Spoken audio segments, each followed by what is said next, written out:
CMI की report उसमें 37.4 का रेशो आ रहा है, इस पे आप क्या कहते हैं? देखिए, जितनी नौकरी हमारी सरकार ने दी है, आप ये भी जागरूक पत्रकार बैठे हैं, कांग्रेस के लोगों को पूछना चाहिए आपकी सरकार के अंदर 10 वर्षों में कितनी नौकरी दी गई है।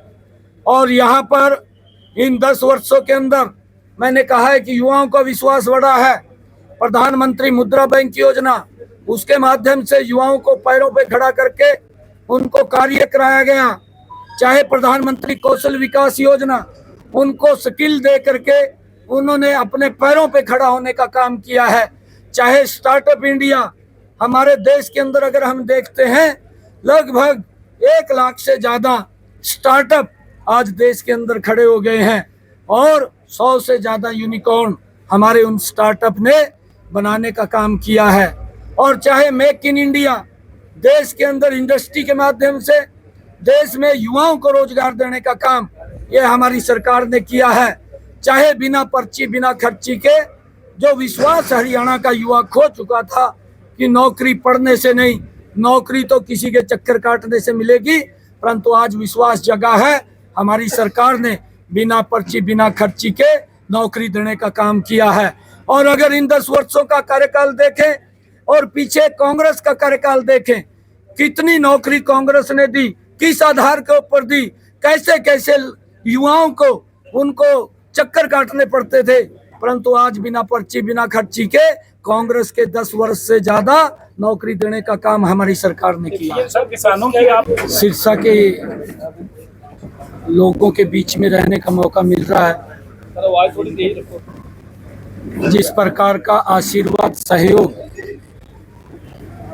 सिरसा के लोगों का मिल रहा है, एक बात उन्होंने तय कर है कि 25 मई को चुनाव होंगे और उनको जब रिजल्ट आएगा नरेंद्र मोदी जी को हरियाणा के साथ कमल का फूल खिला करके, देखिए कोई काले झंडे नहीं। 25 मई के बाद आप भी यहीं हैं, हम भी यहीं हैं, बैठ जाएंगे। हमने उन किसान भाइयों को कहा है कि मोदी जी ने जो काम किए हैं, छोटे काम नहीं किए हैं। प्रधानमंत्री फसल बीमा योजना कितना पैसा दिया आपके सामने बताया है।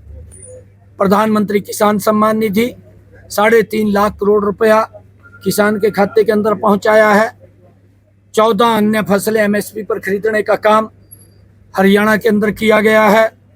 भावांतर भरपाई, ये जो सब्जी का किसान है उसको देने का काम हमारी सरकार द्वारा किया गया है।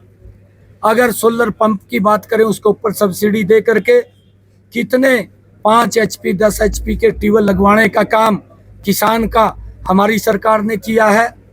चाहे प्रधानमंत्री कृषि सिंचाई योजना के माध्यम से जो स्प्रिंगल वाटर ड्रिप इरिगेशन है, जो पैदावार 2014 में कांग्रेस के समय में होती थी, उससे बड़े भाग के अंदर आज इस जो सब्सिडी दे करके प्रधानमंत्री कृषि सिंचाई योजना के माध्यम से ज़्यादा जमीन के ऊपर हमारा किसान पैदावार कर रहा है, उसको भी एमएसपी पर खरीदने का काम हमारी सरकार कर रही है।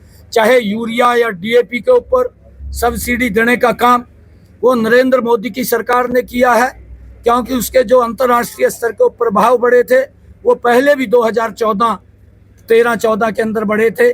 वो किसान को जो 262 रुपये का 63 रुपये का यूरिया का थैला था वो 700-800 रुपये में मिलना शुरू हो गया। जो डीएपी का 467 रुपये का हमें थैला मिलता था वो 1200 रुपये में उपलब्ध हो गया। आज भी उसके रेट बढ़े थे, परंतु नरेंद्र मोदी जी ने उसके ऊपर सब्सिडी दे करके किसानों को उसका लाभ देने का काम किया। चाहे मेरे यहाँ सिरसा के अंदर जो हमारे किन्नू का किसान है, अगर वो अपने किन्नू को दूसरे स्टेट में मंडी में ले जाना चाहता है, उसके ऊपर भी किराए के अंदर उसको सब्सिडी दे करके लाभ देने का काम हमारी सरकार ने किया है। वो ये धरना जो बन रहा है, ये धरना ये कांग्रेस के लोगों के घर के आगे बनता है कि उन्होंने लंबे समय तक 55-60 साल इस देश के ऊपर शासन किया। वो भी बताएं, किसान को बताएं देश के, और आप लोग भी पूछें हम भी पूछ रहे हैं कि वो श्वेत पत्र जारी करके बताएं कि उन्होंने 55-60 सालों में देश के किसानों के हित में कौन कौन से कदम उठाए हैं, क्या क्या लाभ पहुंचाए हैं। और मैं 36 काम हमने किसानों के हित में किए हैं, चाहे उनको ट्रैक्टर सब्सिडी पर देने की बात है, चाहे उनको रूटावेटर सब्सिडी पर देने की बात है, चाहे उनको रिपर या बेलर सब्सिडी पर देने की बात है। ये हमारी सरकार लगातार किसान को मजबूती की तरफ ले जा रही है। मेरा पूरा परिवार गुरु ग्रंथ को मानने वाला है। मेरी माता जी तो हर रोज सुबह सुबह गुरबाणी को सुनती है तो भोजन करती है।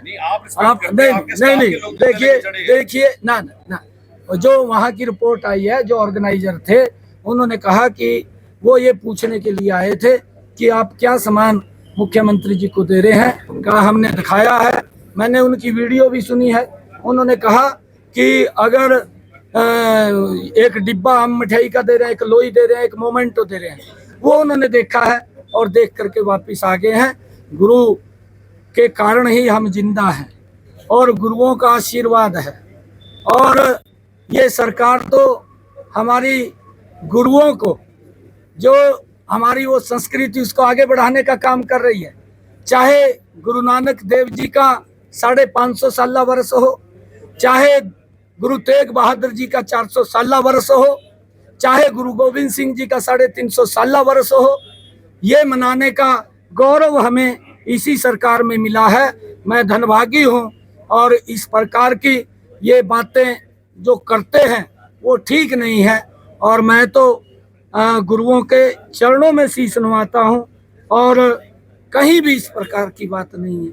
और ये उस समय के अंदर कांग्रेस की सरकार भी थी, केंद्र में भी थी, प्रदेश में भी थी। इन्होंने मात्र 1100 करोड़ रुपया किसान की फसल के खराबे का दिया था। आज 9.5 वर्ष हुए हैं हमारी हरियाणा सरकार को, 10 वर्ष केंद्र सरकार को हुए हैं।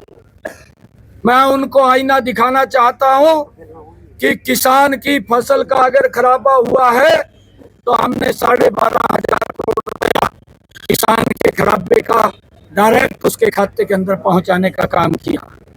और उनके समय के अंदर भी 267 करोड़ रुपए रुका था, उसको भी देने का काम किया। ये लोग तो किसान के साथ मजाक करते थे, 2 रुपए का चेक, 5 रुपए का चेक, और आज झूठ बोल करके लोगों को बरगलाने का काम कर रहे हैं। ये कांग्रेस के बड़े नेता राहुल गांधी साहब, और ये भी उसी की थाली के अंदर बैठ करके खाना खाते हैं और ये भी उन्हीं की भाषा बोलते हैं। राहुल गांधी अब कहने लगा एक झटके के अंदर गरीबी को समाप्त कर दूंगा। अरे पहले अपने पूर्वजों के कार्यों के तरफ तो देख लो। 1970 के दशक में वो इंदिरा गांधी ने कहा था, इसकी दादी ने कहा था गरीबी हटाएंगे, परंतु आज तक गरीबी नहीं हटी। और फिर इनके पिताजी ने कहा था मैं 1 रुपया भेजता हूँ, 15 पैसे सिरसा में पहुंचते हैं। वो किन के विकास के ऊपर खर्च होने थे, कौन से गरीब व्यक्ति को उसका लाभ मिलना था, इसकी चिंता नहीं की। और एक झूठ बोल करके कि भाई मैं एक झटके के अंदर गरीबी को समाप्त कर दूंगा, ये गणित भी इनको नहीं आता। इसको बेचारे को कोई ना कोई लिख करके पर्ची पे देता है। देखिए, मैं आज आप लोगों के माध्यम से यह आग्रह करना चाहूंगा कि गर्मी की ज्यादा चिंता या परवाह न करें। इस स्वच्छ लोकतंत्र के लिए, ये लोकतंत्र का पर्व, जिस प्रकार से हम दीपावली का पर्व मनाते हैं, विजयदशमी का मनाते हैं, होली का मनाते हैं, ये भी हमारा लोकतंत्र का एक पर्व है जिसके अंदर हमने बड़ी पंचायत का चुनाव करना है। मेरा आग्रह है आप लोगों के माध्यम से सभी प्रदेश और देशवासियों को कि वो घर से बाहर निकल करके अपना राष्ट्र हित के लिए, ये राष्ट्र विकास की ऊंचाइयों को छुए, अपना मत देने का काम करें ताकि स्वच्छ लोकतंत्र आगे बढ़े, मजबूत लोकतंत्र हो और लोगों की अपेक्षाओं के ऊपर, देश की अपेक्षाओं के ऊपर खरा उतरे।